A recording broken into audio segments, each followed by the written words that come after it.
Hi here, Jo at Woolly Cottage. I'm I'm doing a bit of pottering, but work pottering, and I'm sorting through a really lovely Wensleydale fleece that I got from a friend, Mark Jones. You'll find him at Will Fairs. He does fleeces and things like that, and does recently did a demonstration at the Dumfries and Galloway show. I can't remember the name of it now. It was just a new one that started up. And he does shearing demonstrations. So anyway, uh, I know I can get Wensleydale fleece off of him. I usually buy Blueface Leicester from a breeder down in Wales. No, Mark is from Wales as well, um, Carnarvon sort of way. But I haven't been able to get a whole. It's not that I haven't. I just keep forgetting to message her to get Blueface Leicester so I could get a new batch of locks up because I am starting to run out, and I've found a load in my bags the other day there that I'm like, oh, I've not even got these up on the website. I need to get these sorted. It's not a lot, but there's a little selection. Anyway, I haven't had long locks in for a while. Stop it, dog. I haven't had long locks in for a while, and when I'm processing locks, I do the long locks slightly different from what I do with the short locks. And this time round as well, I want to dye them so they've got a colour gradient, or I can use multiple colours, but there's actually a beginning, a start, or a fade through them. Usually with my locks, and I'll put some pictures up later. Usually with my locks, I tend to just put them, especially shorter ones, just in a tray once they're all been washed and soaked in a tray, and then just sprinkle my dye around, and then you end up with multiple colours in different variations on the locks. But with these ones, I literally want to try and have some control over them. But what I thought we'd do with you today, because this is a video for YouTube, and the other section of the video, which will be dyeing, will be on my Patreon video, on my Patreon platform. If you'd like to go over there and join us over there, you get your first 7 days free over on Patreon, and then you can commit to as a member for £3 or £5 a month. Just remember, as I always say, if you've got an iPhone, don't download the Patreon application.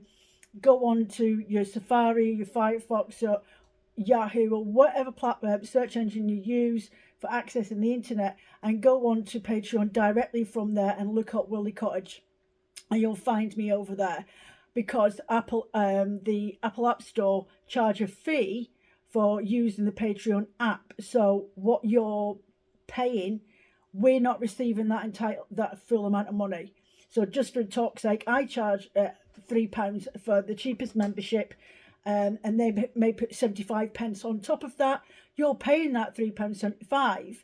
But I'm only receiving my £3 that goes into my Patreon, plus I have to pay fees to Patreon as well. But I don't see that 75 pence. That goes straight to Apple. So to avoid that, if you have an Apple device, like a tablet or your mobile phone, do not access the app. Go straight onto the search engine, and then you will not have to pay that fee. Okay, just remind, and that's not just for me, that's for anybody on the Patreon platform.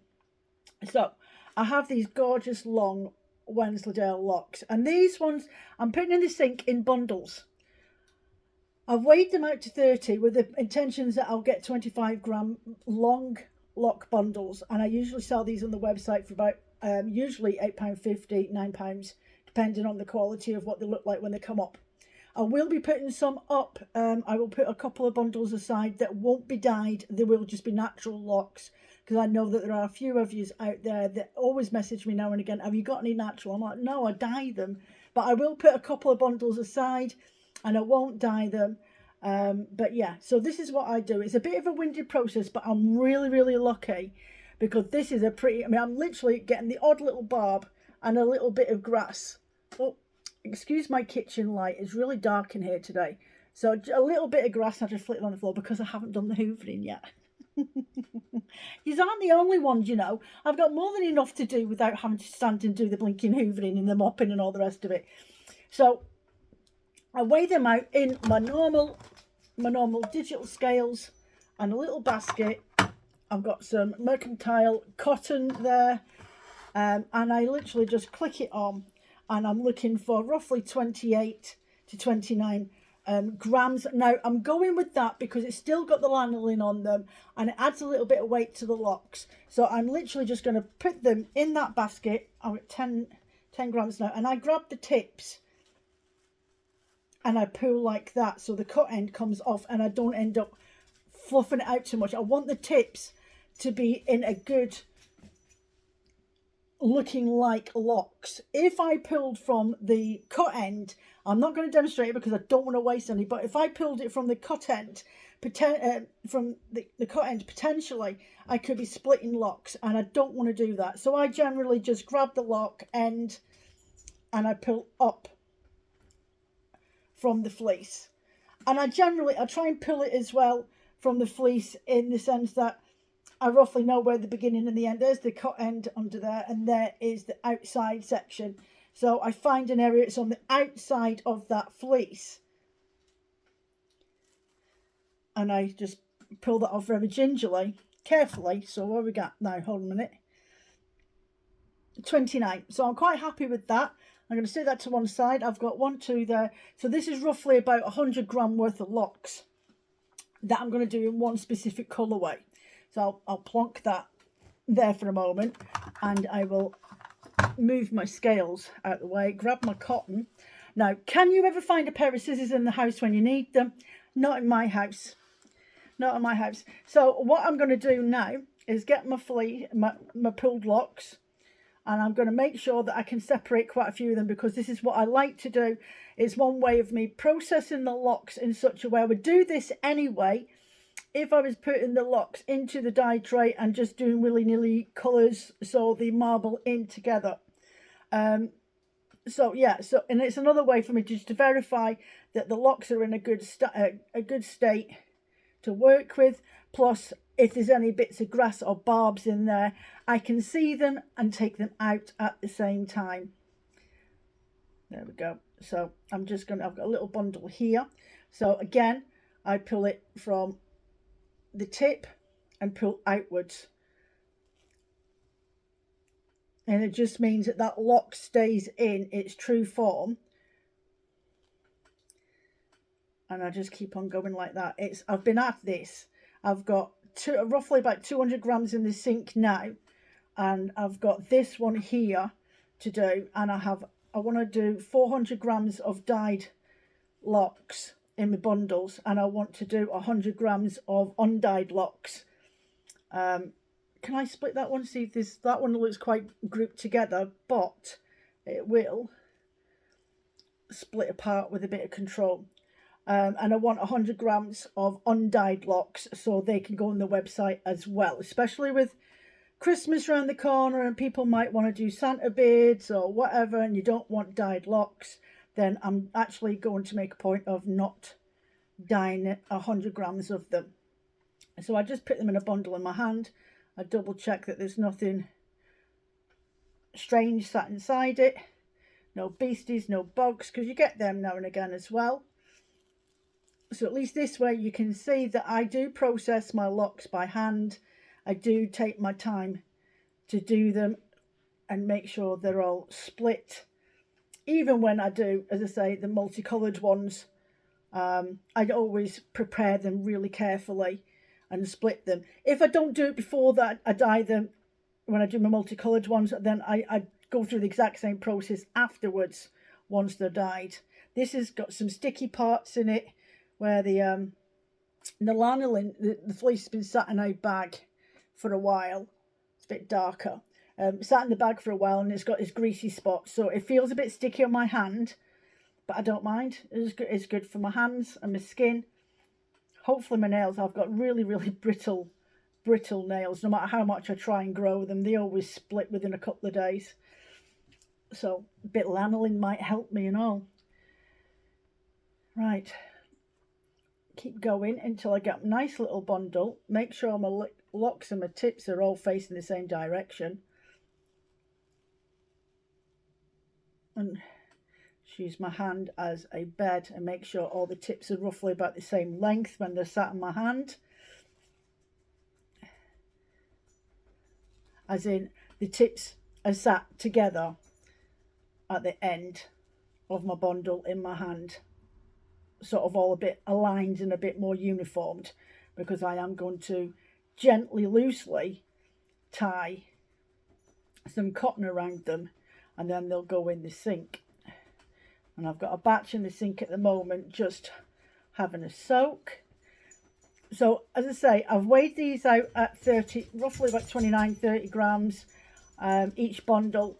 I will reweigh them again once they're dyed and been washed and dyed, as the weight might change on them, because I just want 25-gram bundles.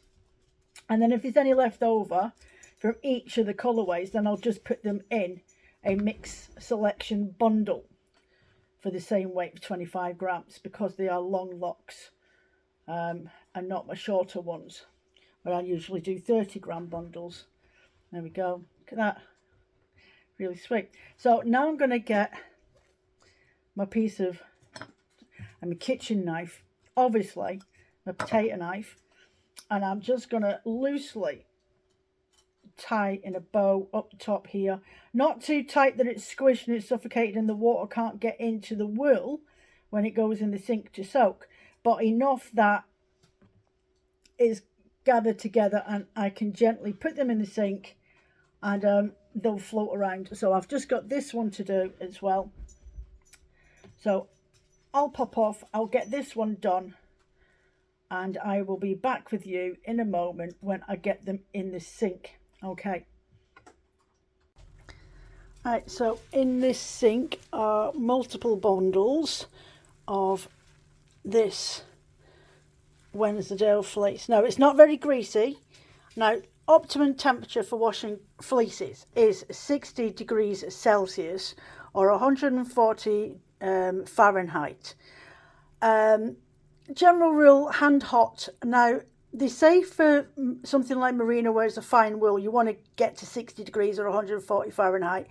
I've never really soaked my wools that high. I generally find that a nice hand hot temperature is enough to remove any dirt and lanolin that is on British wools. Sometimes it just means that I'd have to do a couple of soaks. You could cold water soak it overnight and then soak it, but then, to be fair, if you did that, you're more than likely end up with quite a lot of lanolin on there. I tend to just quite happily do a couple of soaks. I'll do this one with this soap, which is called, I'll show you which one I'm using, if you can just see there. Excuse the state of my kitchen, it needs revamping. Next is called Ineos Next Generation 2-in-1 Hand and Dish Wash. It's a plant-based and it's biodegradable. So yeah, usually I use one called E-Cover, but this is what I use for my fleeces, and I find it works really well. Loads and loads of bubbles in here, but this bundle here has been in here for about 40 odd minutes now, and it's looking relatively cleaner. Now, once it goes in the dye tray anyway, I find that it removes a lot of the fibre, a lot of the dirt and the extra grime that never come out my sink. But this has got to still go through a couple. See how white that is now? Yeah, in comparison to the one we've just put in. There is a slight difference. This is really quite white. That one just needs a bit longer, but you can see the colour of the water. I will empty that out in a minute, push my bundles to one side and fill the water up again, and I'll come back to you when I'm doing that in a minute. So I'm just going to rinse the sink through.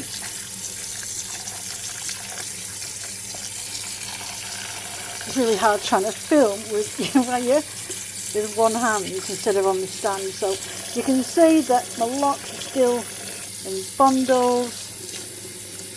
Just give them a rinse through, pop them to one side, try and separate them a little bit. I like to just run the tap through them now and again when I'm changing over my waters while the temperature's building up. Nope, sorry, filming the side of my sink, just popping them down there.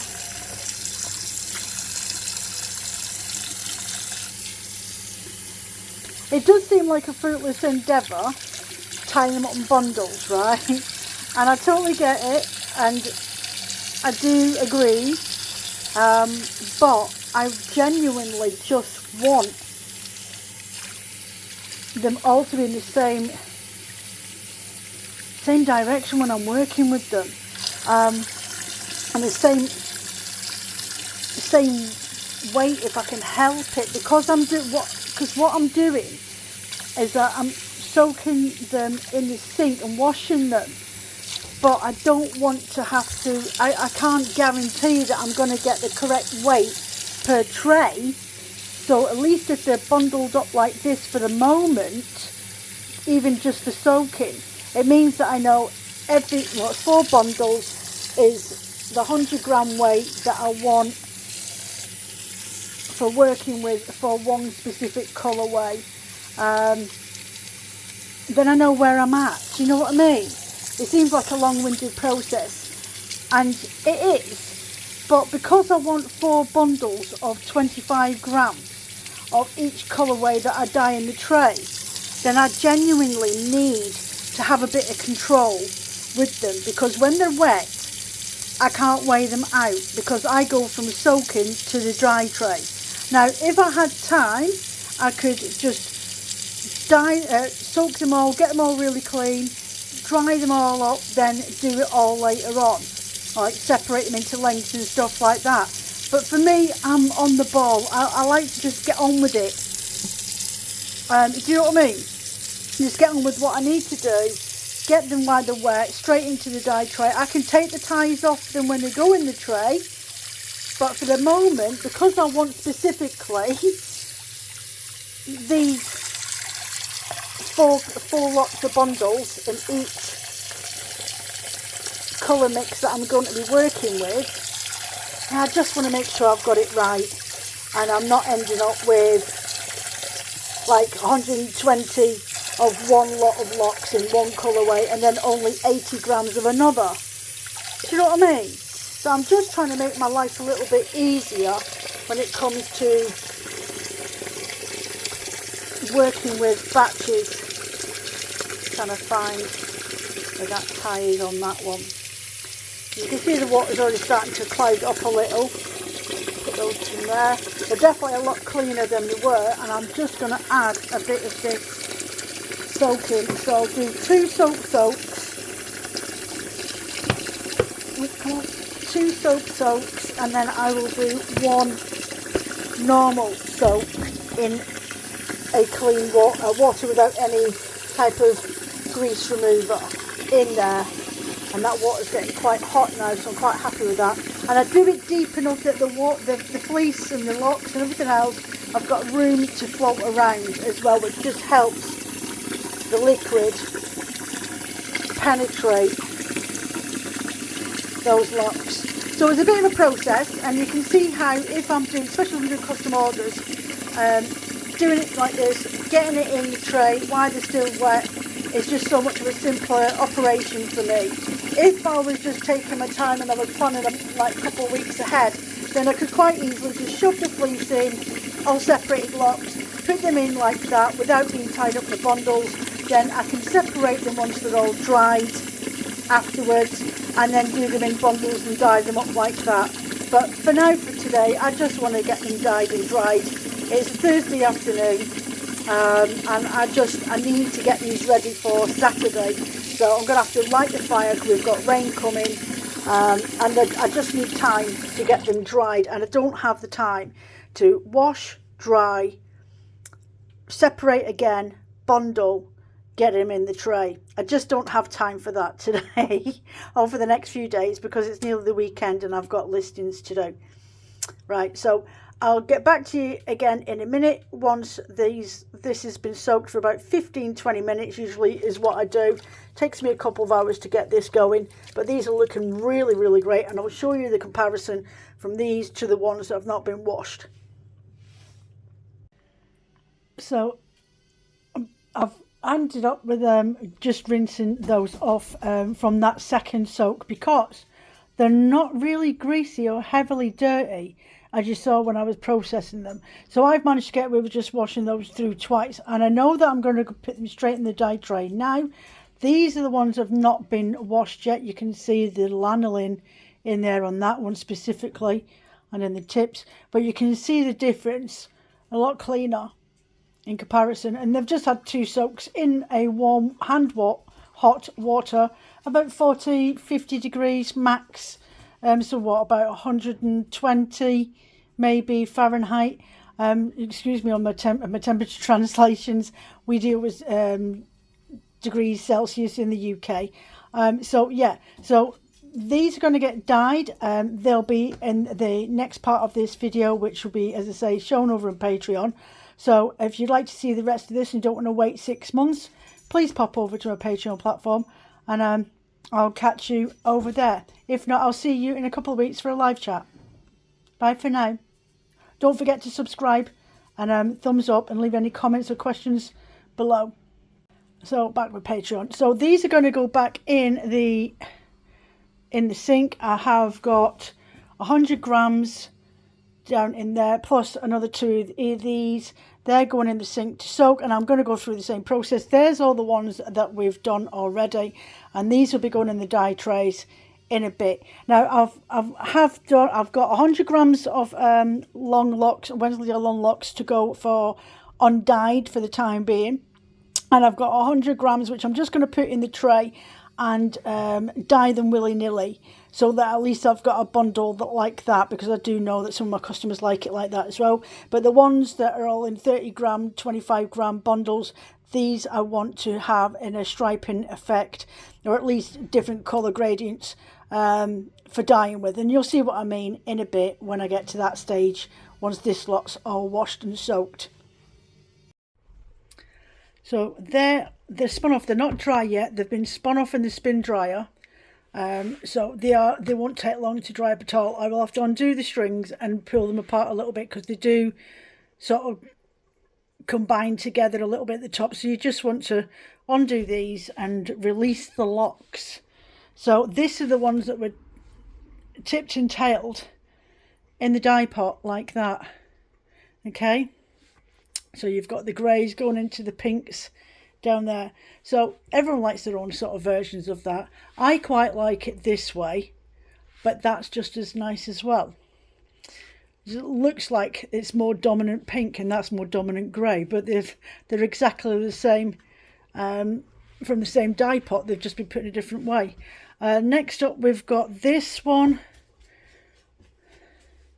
So you've got the aqua down here in the turquoise, and then it goes into the pinky colours, and then the purples, and then you've got the reverse this way. I like this version more than that version, but there you go. So that's another, so there's 2 of each top and tail of those sets. Then we have got, this is the one we did last, so I'll pull it up a little bit, where we layered the tops and tails in the tray. So the yellow, and then you've got the blues here, which is fine. This is the results of the blue one, and we have still managed to save some of the orange, which is perfect, and we've still got orangey tips there. So that isn't a problem at all, and it's actually turned out quite nice. Sometimes you have a bit of a panicky moment thinking, oh, it's really bled into that, I'm gonna completely ruined it, but it isn't. You've got these coppery tones in there, and it's actually really quite pretty. And also when you do things like this as well, when you go to dye wools or you want to put new colours together, you may think, oh, well, I never thought of putting a pinch of this and a pinch of that in my dye stock solution to get that colour. I'll take a note of that and the ones that I did, and maybe experiment next time. So this is the one that I did to start with, the autumnal colours. So there's the cane red, and then it goes into these coppery colours, lichen, and then this green at the top, and then we've got the reverse of that one. I prefer starting off with the green colours at the bottom and then going into these tobaccos and oranges and stuff like that. As I say, all of these need a bit of prep work now once they're dried. This one I did after I finished filming. I forgot I had still another set of locks to do. This starts off sandy coloured, a soft yellowy cream, and then the pistachio, then the blue, and then there's a touch of grey up there. So I did them ones afterwards. So that's the results of those, and that's that. Oh, covering myself up there. So if you enjoyed that video today, please do hit that subscribe and like on the channel on YouTube. It really does help me grow. Even though this is a Patreon version of the video, it will get released in the next few months. But thank you ever so much for watching. Please do put any comments, questions, or thoughts or ideas down below so I can put together. Sorry, I got disconnected. I had a phone call coming. So as I was saying, please do like and subscribe if you don't already over on the YouTube channel. Finally made it over 1,000, so that's absolutely brilliant. 1,008 I'm at now. So if you know of anybody that can find my videos useful, or if you've got any friends that want to come over and join us on the Patreon content, then please do like and subscribe and share any links that you get. And remember to say that your first 7 days on Patreon are free to any friends, families, or anyone that you know that might be interested in watching and following along with us over here in this little community. I'll give you an update on where I am with the book in September if you're interested in that. Please do put your comments. I've not been able to put together a Q&A this month at all. I know it's been summer holidays and everyone's been really busy, so hopefully you'll find some time now that the kids will be going back to school in the next week or two to come and help me put together some really good content and get a really good Q&A and a demo done for September. Anyway, that's me. I'm off now. Take care, and I'll catch up with you in a week or two. Bye for now.